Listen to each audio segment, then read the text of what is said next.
So in this video I'm going to show you how I went from this toy helicopter to this DJI Mavic and the 107 license. And this is how I got there.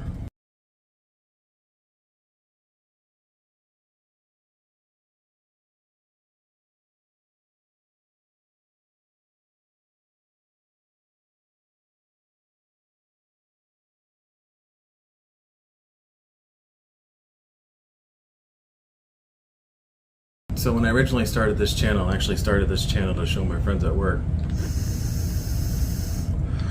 my recreational growing facility that I had in my closet back here. And after the pandemic, my outside grow was my summer project, and my summer project quickly became a month-long finished project. So I decided to turn to either solar or drones, and obviously I went into a drone route.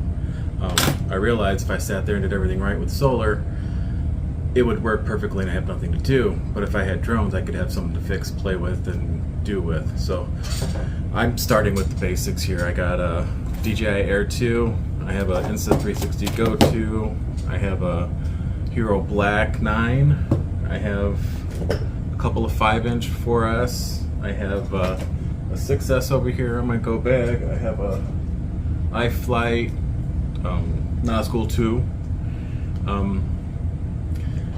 When I was working at the casino, I was showing my friends my outdoor grow and all the stuff that I could do. And now in this in Michigan market for recreational, it's actually cheaper to buy the legal stuff than it is to grow your own. So these used to be $45. They're now selling for $10 to $12.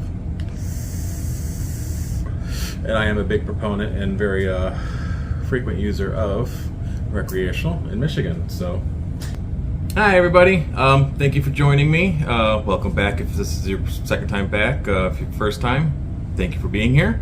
I got some more stuff in the background so you don't stare at my basement wall. I've got a microphone so hopefully you can hear me a little bit better. I'm kind of working on my setup down here. So, but in this I'm going to tell you a little bit about myself and how I went from flying this little toy helicopter.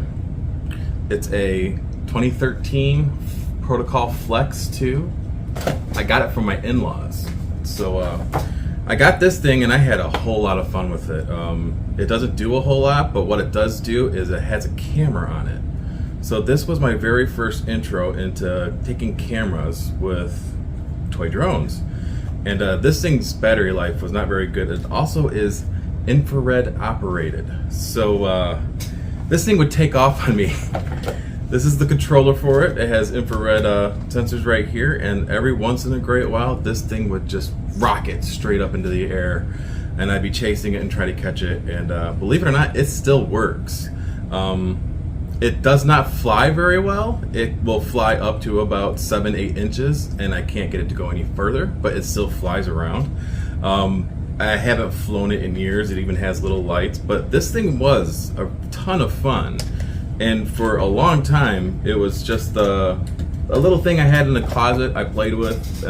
I've always been a fan of RC. I grew up as a little kid, always wanting to have RC planes. This is my very first RC plane. This is Mr. Bojangles. I named it after my cat that passed away. This being my very first foamy, it flew for about 37 seconds and 14 flights, and I had a ball. But we'll get to that. I am 44 years old. I have lived in Michigan almost all my life. I am a tribal member of the Pokagon Band of Potawatomi Indians. We have 4 casinos in the southwest Michigan area and northwest Indiana. We are one of the 12 Potawatomi tribes in the Potawatomi Nation. There are 9 tribes in Michigan. We are just one of them. The Pokagon Band of Potawatomi Indians is the only federally recognized tribe in Indiana. We are also obviously the largest, and we do some of the largest events in Indiana that are Native related. Pokagon bands have also signed more treaties with the United States government than any other tribe in the United States. Most of those treaties were land purchasing agreements. So we would sign treaties giving over land, and the government would give us money, and we take that money and we buy more land. So that's one of the reasons we were able to stay in Southwest Michigan after 1833, because the Catholic Church actually helped us stay in Michigan. We were Catholic. The Jesuits and the French kind of came over and converted us over to Catholics. So when they were saying that we're moving all savages over to the other side of Mississippi, the Catholic Church actually stepped up and says, these are civilized people. They're baptized. They're Catholic. So we were allowed to stay, and we were allowed to stay on our own land. So we still owned land in Michigan. We own a lot of land in northern Indiana. But I always, growing up, wanted to be a fighter pilot. It wasn't until I was about 11 or 12 years old I realized that fighter pilots do not wear glasses. And I've always still wanted to be a pilot, but my dream of flying an F-15 died at a young age. But I was one of those little kids that studied all of the World War II planes, the P-51s, the P-47s, the P-38 by far is my favorite, largest fighter aircraft in World War II with the smallest cockpit. Just always a fan of aviation. One of the things that my parents and my family would do for me, they would take me to the Battle Creek Air Show, and I got to see a lot of cool stuff in the 80s and then early 90s at the Battle Creek Air Show. They do a hot air balloon exhibit. It's something really cool. It's kind of like nowhere near as big as Oshkosh, but it definitely is worth doing. And I suggest if anybody has a chance to check out the Battle Creek Air Show, it's worth going for it. Growing up, right now, I am a J.R.R. Tolkien fan. Lord of the Rings, just everything. Star Wars, same thing. Grew up. Being 44, obviously, I'm in that demographic of growing up with MTV and the 80s and the 90s, comic books, movies, you name it. Back to the drones. So, when the pandemic hit in 2019, 2020, the very first payment we got, the stimulus payment we got, my wife gave me $500 and says, you can do whatever you want with this $500 and stay within that budget. So with that $500 budget, I got one of these. And this is my very first drone. I still own it. It still flies. This is what got me started. But the problem with this thing is it came with only one battery. So I spent hours upon hours waiting for one battery to charge for this thing so I can get a 3-minute flight in and do the whole thing over and over again. With my $500, my next purchase was, because I was going to get serious into the RC game, I got a jumper T18. This thing is great. It is my primary. It was my primary for a very long time. I finally upgraded to a T16S just because it was on sale. That is by far one of the things that was one of the best purchases I made. It was the version 2 upgraded version, so it had all the protocols and everything worked on it, and it got me off on the ground and it got me running. So with the $500, I got the Easy Pilot. I got the jumper for $200, and then I bought all the electronics for Mr. Bobo Jangles here. So that was $500, and then the second stimulus check came. And when the second stimulus check came, I was able to buy more batteries and more stuff. And so the next thing I got was the upgrade to the Tiny Hawk 2. This is actually my second one. My first one, I destroyed the crap out of it. Flew it around everywhere. This thing is a ball. If you don't own one, I suggest getting one. So after my Tiny Hawk 2 that I had a whole lot of fun with, I was trying to think if I was going to stay in sub 249 gram, and this was my next purchase. This is actually my second one. My first one I'll tell you in a second, but this, when it's fully with battery and everything, weighs I think 248 with a 450 4S, and I had a blast with this thing. It's a frickin' just great little quad. 3.5 Twig XL from Betaflight, Beta FPV.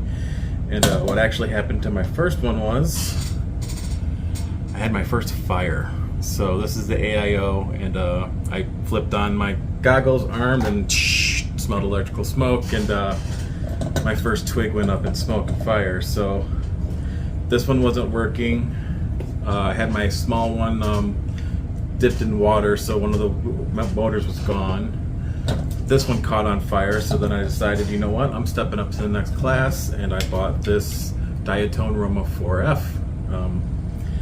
This was a plug and play. This was my first soldering project, and I figured out after that I could easily do soldering. So I moved up to the 4-inch class, and I realized if I'm going to do, or 5-inch class, if I realize I'm going to fly some 5-inch drones, then I might as well get my Part 107. So I stayed in the cannabis industry, and I was working reception, doing check-ins for Place and Pawpaw, and on my free time I studied for my 107. You can get all the resources you need online. It's not that hard. There's a lot of stuff, there's a lot of resources out there for 107, but when you're under 107, even the smallest drone must have a module. You can no longer fly recreationally. This now becomes a commercial drone, and this will need a remote ID in some point in the future, according to the FAA. We'll see how that goes. So this, no problem built in. This will be a I don't even know how. It's strap on the top maybe, but it'll definitely fly different with a remote ID module if I ever put one on there. So, but I got lucky in February earlier this year. We had a free hotel room for one of the casinos down in South Bend, and we got a hotel room. And while we were there, we had some free play, and I ended up winning close to $900. And the wife said that because I was the one that won the money, that I could do what I want with it, and this was my purchase. My well-researched Air 2S was Fly More combo. This is a refurbished one. I recommend buying refurbished products. They come with guarantees. They're basically if this motor is wiggly or doesn't connect right, or something, the sensor's not working right, they send it back. The company fixes it. It goes through all the checks, and then they sell it as used, refurbished, not brand new, even though it was sent out brand new. So look into refurbished product. You can save hundreds of dollars on working electronics. So this is my commercial drone. This is my freestyle drone. And this is the one that'll end up getting the remote ID module on it. I'm gonna probably get that in the next couple of weeks here, and I'll go over a video with that with you guys, see what you think. But I want to say thank you to everybody in the FPV and the RC community. I took a stand and said that I was gonna buy a remote ID. Thank you to everybody for the kind comments and everybody that stopped by to say something about it. Positive. Everybody was very, very positive. I didn't get yelled at or berated. I did have everybody's opinion told to me, and that's appreciated. I want to hear good and bad. If I'm doing something good, I want to hear about it. If I'm doing something bad, I'm no longer undecorated in the basement, so I'm working on my setup, and I'll get everything going here in a little while. But thank you for stopping by. If you like my content, if you like what I'm doing, I'm going to try and keep doing some of this. Shadow Chaos 89, my main channel, is probably going to be a lot of talking, but I'm going to switch a lot of my FPV stuff over to Shadow of Chaos FPV. I've got a little group going over there, and if you want to join me over there, please do. I'm going to keep on going with this business and see what I can do with the drones, and hopefully my hobby and my part-time job can become my real-time job, and I'll no longer have to respond to HR requests and time off requests and drug tests. So I hope the skies stay blue for you guys. Always be safe, be responsible. If you can't do it once, do it twice. And I love my job, and you guys have fun. No pressure. Thanks for joining me, and I'll talk to you guys later.